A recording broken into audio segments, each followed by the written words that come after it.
The 1920s, which is commonly referred to as the Jazz Age, revolutionized American culture and started to shape it out to be what it is today.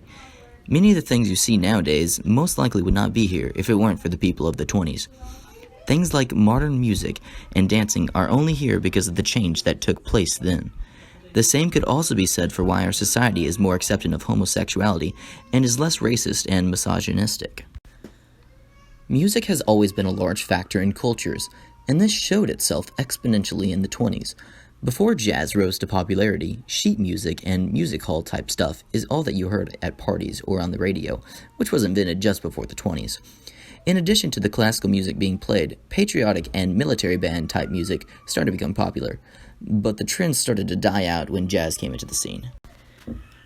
Jazz was a combination of African folk music and European/American classical music. The form was founded in New Orleans, but didn't gain much popularity until some African-American jazz artists went to Chicago and introduced it there. It was such a great hit with the younger people because the structure of jazz had so much room for movement and personalization. Jazz could flow any way the artist felt. It wasn't as confined to the same thing as traditional music. This caused much criticism from people who preferred the classical music. This didn't stop its growth, though. Because of the invention of the radio, jazz was made open for anyone around the country to hear. Unfortunately, a lot of people still didn't like the genre because of the heavy prejudice against blacks. Yet, this started to fade when white people picked up on it.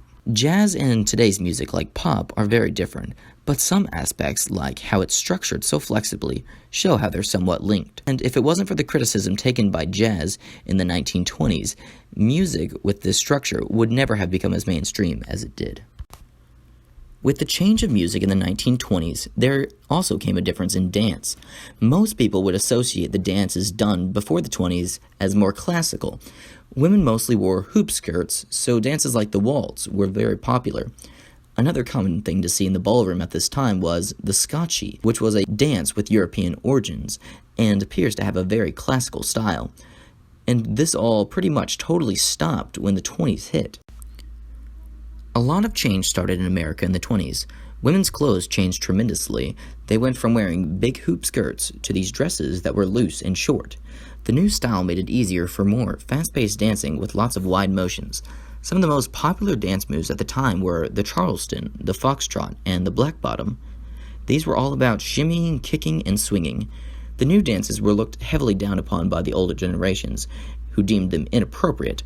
One big reason they were called this was because the combination of the fast-paced dancing and the short dresses made it easy for ladies to expose their knees, which was very unladylike.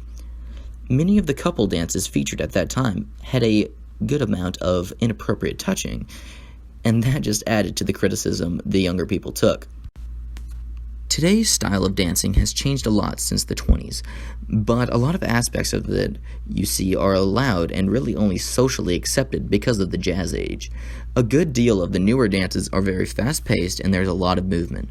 This wasn't very common in America until the introduction of the jazz age.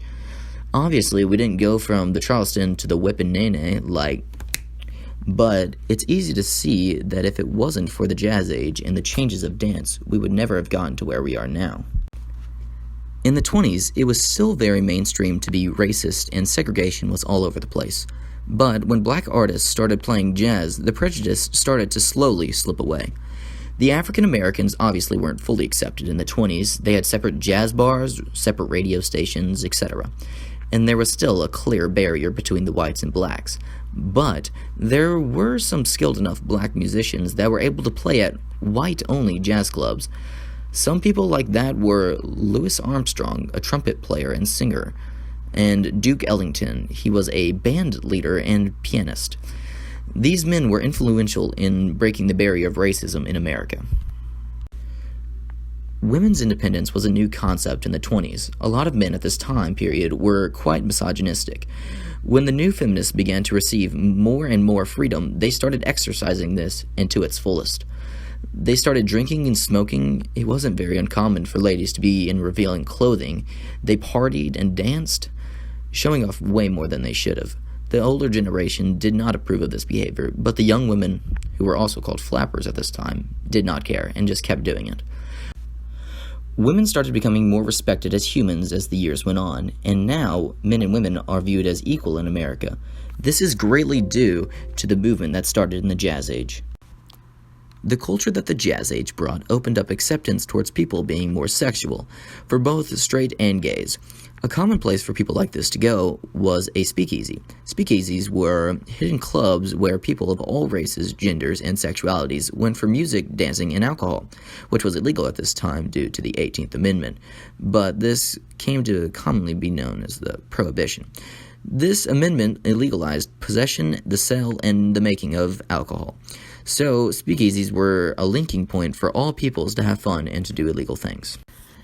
The Jazz Age started to unify the country in a way that had never been done before. Race started to mean less, as did gender and sexual orientation. Everyone somewhat put that aside to have fun and sing and dance, and that's why the Jazz Age played one of the most influential parts in American history.